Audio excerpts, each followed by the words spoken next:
మన ప్రభువును ప్రియరక్షకుని యేసుక్రీస్తు ఘనమైన నామములో మీ అందరికీ వందనాలు శుభాలు తెలియపరుస్తున్నాం. నేటి దేవుని యొక్క లేఖన భాగాన్ని మనం ధ్యానం చేసుకుందాం. పరిశుద్ధ బైబిల్ గ్రంథంలో నుంచి అపోస్తలుడైన పౌలు ఎఫెసీయులకు రాసిన పత్రిక 4వ అధ్యాయము 27వ వచనాన్ని చదువుకుందాం. బైబిల్ గ్రంథంలో ఈ విధంగా రాయబడింది. అపవాదికి చోటు యొక్కడి, అపవాదికి చోటు యొక్కడి. ఎవరైతే క్రీస్తుకు స్థానం ఇవ్వక, క్రీస్తును చేర్చుకొనక, దైవ సంబంధమైనటువంటి ఆలోచనలు కలిగి ఉండగా, ఎవరైతే లోక సంబంధమైనటువంటి ఆలోచనలు కలిగి ఉంటారో అలాంటి వారి హృదయాల్లో అపవాది ప్రవేశిస్తారు. అపవాది ప్రవేశించడం వల్ల కలిగేటువంటి పరిణామాలు, కలిగేటువంటి ఇబ్బందులు, సమస్యలు ఎన్నెన్నో ఉంటాయి. ఒకసారి అపవాది ప్రవేశించాడంటే వాడు నిష్ట వేసుకొని అనేకమైనటువంటి నానా ఇబ్బందులకు గురి చేస్తూ వర్ణించలేనటువంటి మరి సమస్యల్లోకి అపవాది ఈడ్చుకు వెళ్తాడు. కనుక దేవుడు తన ప్రేమతో బ్రతిమలాడుతూ ఉన్నాడు. అపవాదికి చోటు ఇయ్యకుడి, అపవాదికి చోటు ఇయ్యకుడి. మన క్రీస్తుకు స్థానం ఇచ్చినప్పుడు అపవాదికి స్థానం అనేది, చోటు అనేది ఉండదు. ప్రతి వ్యక్తి కూడా ఇద్దరు వ్యక్తులతో నింపబడి ఉంటాడు. నింపబడితే దేవుని ఆత్మతో నింపబడి ఉంటాడు, లేదా అపవాది ఆత్మతో నింపబడి ఉంటాడు. కనుక ప్రతి ఒక్కరు కూడా దేవుని కలిగి ఉండి దేవునితో నడవాలని ప్రభువు కోరుతూ ఉన్నాడు. అందుకనే అపవాదికి చోటు యొక్కడి. మన అనుదిన జీవితంలో అపవాదికి అనేది స్థానము దక్కకూడదు. అలాగే రోమిలికి రాసిన పత్రికలో 13వ అధ్యాయము 14వ వచనం, 13వ అధ్యాయము 14వ వచనం, వెటుకు ప్రభువైన యేసుక్రీస్తును ధరించుకుని వారై శరీరేచ్ఛలను నెరవేర్చుకున్నటకు శరీరము విషయమై ఆలోచన చేసుకొనకుడి. శరీరేచ్ఛను నెరవేర్చుకున్నటకు శరీర విషయమై ఆలోచన చేసుకొనకుడి.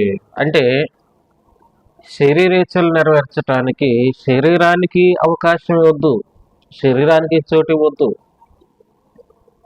మన శరీరము అనేకమైనటువంటి కోరికలు కోరుతుంది. ఈ శరీరానికి ఏదైతే సంతృప్తినిస్తుందో అట్టి వాటి కోరికలన్నీ కూడా ఈ శరీరం కోరుతుంది.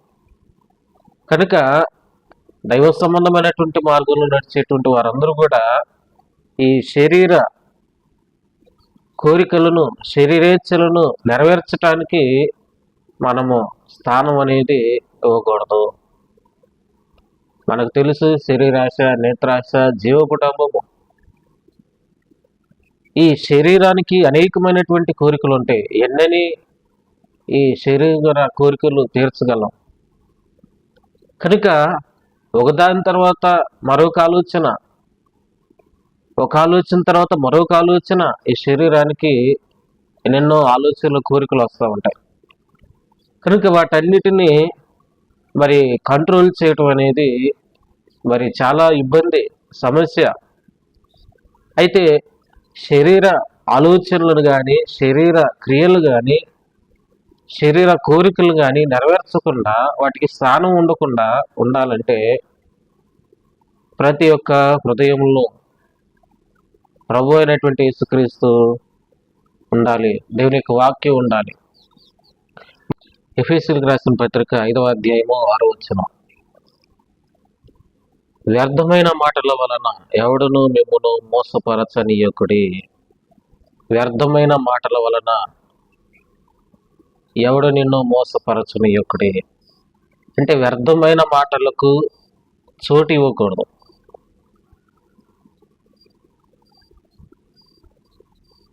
విస్తారమైన మాటల్లో దోషముండక మానదని బైబిల్ గ్రంథం సెలవిస్తుంది. అనేకమైనటువంటి మరి మాటల్లో దోషం ఉంటుంది. విస్తారమైనటువంటి మాటల్లో, వ్యర్థమైనటువంటి మాటలు, చాలా సందర్భాల్లో సమయాన్ని వృధా చేసుకుంటూ ఎన్నెన్నో అనవసరమైనటువంటి మాటలు మాట్లాడుకుంటూ ఉంటాం. అయితే దేవుని బిడ్డలకు ఇది ఎంత మాత్రం కూడా తగింది కాదు. ఏదైనా సమయం దొరికినప్పుడు దేవుని వాక్యం చదువుకోవటం ఎంత ఉత్తమం. అనవసరమైనటువంటి వ్యర్థమైన మాటల వలన అవేవే మనలో ఎన్నెన్నో ఆటంకాలకు, నష్టాలకు గురి చేస్తూ ఉంటారు. అవి అనేకమైనటువంటి గొడవలకు మరి మా అవకాశం ఇచ్చినట్టుగా జరుగుతుంది. కనుక వ్యర్థమైనటువంటి మాటలకు చోటు ఇవ్వకూడదని దేవుడు మనల్ని జ్ఞాపకం చేస్తున్నాడు. సాతానుకు చోటు ఇవ్వకూడదని, వ్యర్థమైన మాటలకు చోటు ఇవ్వకూడదని, శరీరేచ్ఛలను నెరవేర్చడానికి చోటు ఇవ్వకూడదని దేవుడు మనల్ని బ్రతిమలాడుతూ ఉన్నాడు. నీ జీవితంలో ఇవి ఎప్పుడైతే కనిపించుకుని ఉంటాయో, దేవుని యొక్క వాక్ ఎప్పుడైతే నీ హృదయంలో నింపబడి ఉంటుందో, అప్పుడు నీవు దేవునితో ఆనందించడానికి, ఒక మంచి ఆశీర్వాదాలు, దైవ సంబంధమైనటువంటి దీవెనలు నువ్వు పొందుకోవడానికి అవకాశం ఉంటుంది. కనుక అనుదిన నీ జీవితంలో ప్రభువుని కలిగి ఉండటానికి, దేవుని కలిగి ఉండటానికి, దైవ వాక్యంతో నింపబడి ఉండటానికి అట్టి కృపా దీవెన సమాధానాలు మీకు తోడుగా ఉండి నడిపించును గాక. ఆమె. మహాపరిశుద్ధుడా, ప్రేమ కలిగిన మా తండ్రి, ఘనమయమైన నామానికి స్తోత్రాలు చెల్లిస్తూ ఉన్నాం. దేవా, మీ కొందనాలు, మీ బిడ్డలు ఇద్దరంతా కూడా నీ ఆత్మతో నింపి నడిపించమన్నట్లుగా సహాయం చేయండి. వారి జీవితకాల పర్యంత వరకు కూడా నీకు మాత్రమే స్థానం ఇచ్చి, వ్యర్థమైన మాటలకు దూరంగా ఉంటూ, శరీర ఆలోచనలకు, కోరికలకు, శరీర సంబంధమైనటువంటి క్రియలకు దూరంగా ఉంటూ మిమ్మల్ని గణపరిచేటువంటి బిడ్డలుగా ఉన్నట్లుగా సహాయం చేయమని యేసుక్రీస్తు దివ్యమైన నామంలో ప్రార్థించి అడుగుతున్నాం తండ్రి. ఆమె. తండ్రి, కుమార పరిశుద్ధ ఆత్మత్రి ఏక దేవుడు నేను కృపా సమాధానాలు మీకు తోడుగా ఉండి నడిపించును గాక. ఆమె. వందనాలని. God bless you.